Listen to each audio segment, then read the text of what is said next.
కారం రంగు రుచితో ఉంటుంది. ఆచి మిరపపొడి అదరగొట్టే కారం రంగు రుచి. 2019 నుండి 24 మధ్య తిరుమలలో ఏం జరిగింది? భక్తులు ఇచ్చిన కానుకలు పక్కదారి పట్టాయా? శ్రీవారి తులాభారంలో కుంభకోణం జరిగిందా? ఈ వ్యవహారాలపై సమగ్ర దర్యాప్తు జరపాలని డిమాండ్ చేస్తోంది బీజేపీ. దీనిపై ఇప్పటికే విజిలెన్స్ ఎస్పీకి ఫిర్యాదు చేసిన టీటీడీ బోర్డు సభ్యుడు భానుప్రకాష్ రెడ్డి ఇవాళ జరిగే పాలక మండలి భేటీలో కూడా ఈ అంశాన్ని ప్రస్తావిస్తానని చెప్పారు. గత వైసీపీ ప్రభుత్వ హయాంలో తిరుమల తిరుపతి దేవస్థానంలో పెద్ద ఎత్తున అవినీతి అక్రమాలు జరిగాయని ఆరోపించారు టీటీడీ పాలక మండలి సభ్యుడు బీజేపీ నేత భానుప్రకాష్ రెడ్డి.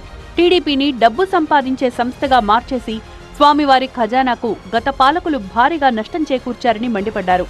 తిరుమల శ్రీవారి ఆలయంలో భక్తులు సమర్పించే తులాభారం కానుకల నగదును కూడా కొందరు సిబ్బంది దొంగిలించారని భానుప్రకాష్ రెడ్డి ఆరోపించారు. ఈ అక్రమాలపై పూర్తి స్థాయిలో విచారణ జరిపి బాధ్యులపై కేసులు నమోదు చేయాలని విజిలెన్స్ ఎస్పీని కలిసి ఫిర్యాదు చేశారు. ఇందుకు సంబంధించిన ఆధారాలను కూడా విజిలెన్స్ ఎస్పీకి అందజేసినట్లు చెప్పారు భానుప్రకాష్ రెడ్డి. గోవిందుడికి ఖజానాకే రక్షణ లేకుండా పోయింది 2019 నుంచి 24 మధ్యలో మిత్రులారా. గోవిందుడు వెంకటేశ్వర స్వామి ఖజానాకే రక్షణ లేకుండా పోయింది. నివ్వెరపోతున్నాం. ఒక్కొక్క అంశం మా దృష్టికి వస్తూ ఉంటే అసలు వీళ్ళు మనుషుల పశువులు అని అర్థం అవట్లే.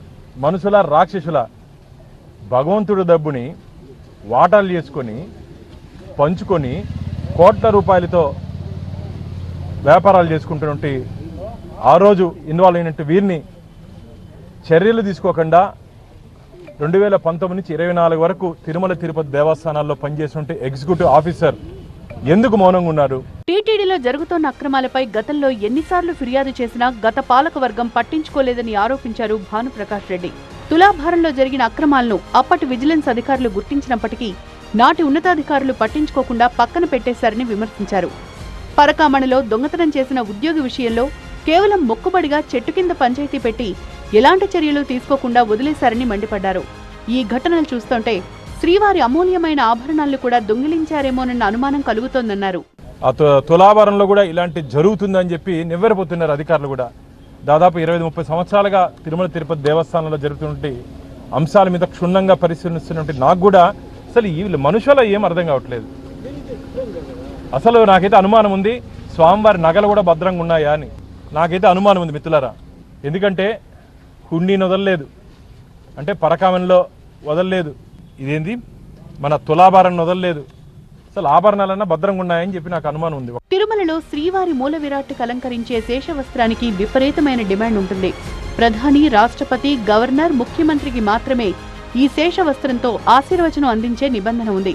గత వైసీపీ ప్రభుత్వ హయాంలో ఈ శేషవస్త్రం సమర్పించడంలో దుర్వినియోగం జరిగిందని ఆరోపించారు. వైసీపీ హయాంలో కొంతమంది టీటీడీ ఉద్యోగులు కోట్ల రూపాయలకు పడగలెత్తారని, ఈ వ్యవహారంలో డీజీపీతో పాటు ముఖ్యమంత్రి చంద్రబాబును కలిసి విచారణ జరిపించాలని కోరతామన్నారు.